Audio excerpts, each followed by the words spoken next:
આજકાલ એક વિવાદ થાય છે ખજૂરભાઈને લઈને કે જ્યાં બધા બહુ પોતાના મંતવ્યો આપે છે, બહુ બધા બોલે છે ખજૂરભાઈ આમ, ખજૂરભાઈ આમ, ખજૂરભાઈ આમ. મને નથી ખબર કે આ મામલો શું છે, બટ હું તો બસ આટલું જ કહીશ મારી પબ્લિકને, કે મારા લોકોને જે મને સપોર્ટ કરે છે, કે એક વાત હંમેશા યાદ રાખો કે સિક્કાની બંને બાજુ હોય છે, સારી અને ખરાબ. એમ કદાચ ખજૂરભાઈની પણ સારી અને ખરાબ બાજુ બંને હોઈ શકે છે, બટ ખરાબ બાજુ કરતાં એની સારી બાજુ બહુ સારી છે.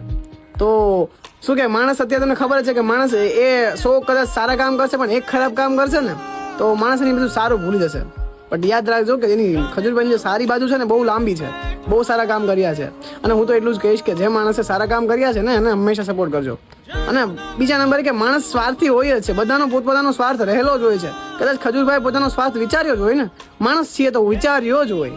એવું તો નથી કે કોઈ પોતાનું સર્વસ્વ આપી દે. ના યાર, ના તમે એવા છો, ના હું એવો છું, કે ના ખજૂરભાઈ એવા છે. પોતાનું બધા વિચારતા જ હોય છે અને પોતાનું સ્વાર્થ તો બધામાં જ રહેલો હોય છે. બટ એ માણસે એક